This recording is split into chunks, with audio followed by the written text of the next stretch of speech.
अस्सलामुअलैकुम, welcome to expert academy. Last time हमने Bohr atomic model को डिस्कस किया था, जिसका लिंक आपको डिस्क्रिप्शन में मिल जाएगा।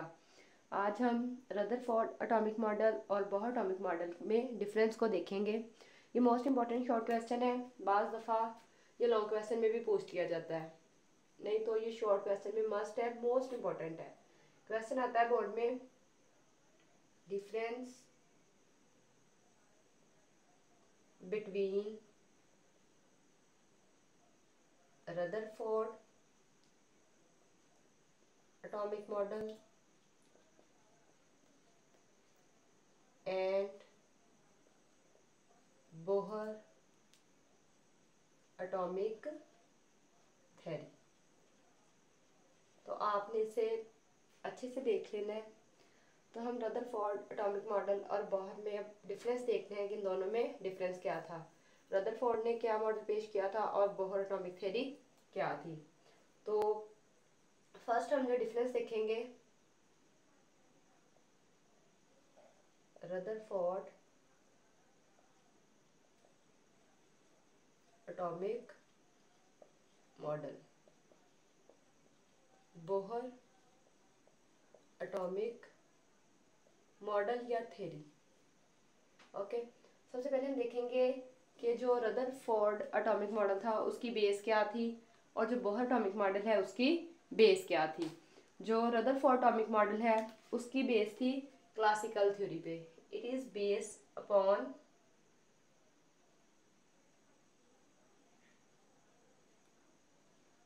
Classical theory. लास्ट लेक्चर में जब हमने रदरफोर्ड को स्टडी किया था तो मैंने क्लासिकल के बारे में बताया था कि ये मॉडर्न कंसेप्ट नहीं था, ये जो पिछले ज़माने में थ्योरी उन्होंने बनाई थी उसकी बेस पे था। It is based upon classical theory. जो बोहर एटॉमिक मॉडल है इसकी बेस थी प्लैंक्स क्वांटम थ्योरी, जिसे एक साइंटिस्ट था प्लैंक्स क्वांटम जिसने डिस्कवर किया था। It is based upon quantum theory.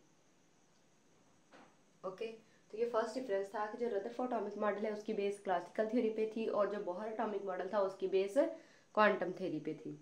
Second हम देखते हैं, रदरफोर्ड ने कहा था कि जो इलेक्ट्रॉन है वो न्यूक्लियस के गिर्द मूव करते हैं।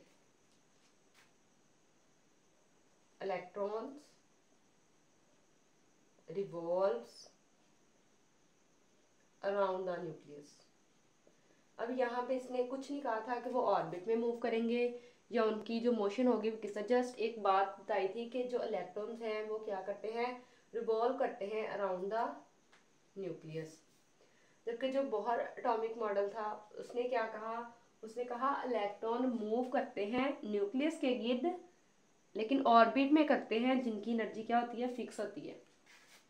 Electron revolve around the nucleus in orbit which have fixed energy, जिनका एनर्जी लेवल क्या होता है, फिक्स्ड होता है। तो सेकंड डिफरेंस ये था। थर्ड डिफरेंस देखते हैं। थर्ड डिफरेंस में ये है कि जो रदरफोर्ड है इसने ऑर्बिट के बारे में हमें कोई भी कंसेप्ट नहीं दिया था। No information about orbit. Just ये बताया था कि जो इलेक्ट्रॉन्स हैं वो न्यूक्लियस के गिर्द रिवॉल्व करते हैं। गिव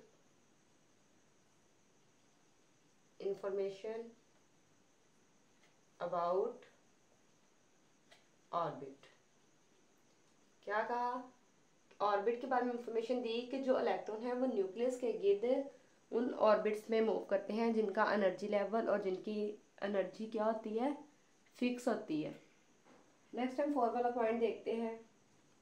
अगर हम रदरफोर्ड के जो डिफेक्ट्स हैं उनके बारे में बात करें तो रदरफोर्ड ने कहा था जिसका स्पेक्ट्रम बनता है ना, वो एटम कौन सा स्पेक्ट्रम बनाते हैं, कंटिन्यूअस स्पेक्ट्रम बनाते हैं। एटम्स फॉर्म कंटिन्यूअस स्पेक्ट्रम, लेकिन जो उसने थ्योरी दी थी उसके मुताबिक इन्हें कौन सा स्पेक्ट्रम बनाना चाहिए था, लाइन स्पेक्ट्रम। बोहर ने क्या कहा कि एटम कौन सा स्पेक्ट्रम बनाते हैं? Atom form line spectrum.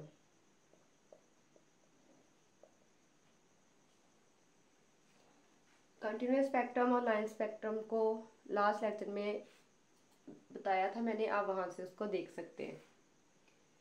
Next last one है, रदरफोर्ड ने कहा था कि जो इलेक्ट्रॉन है रिवॉल्व करते हैं और एक वक्त आता है उनमें एनर्जी रिलीज होती है और वो न्यूक्लियस के पास आते हैं। तो इससे ये होना चाहिए था कि जब वो उनकी एनर्जी रिलीज होती जाती है वो न्यूक्लियस में आके है तो एक पॉइंट पे उन्हें न्यूक्लियस में गिर जाना चाहिए था। इट्स मीन जो एटम्स है उसको फना हो जाना चाहिए था, लेकिन ऐसा नहीं होता था।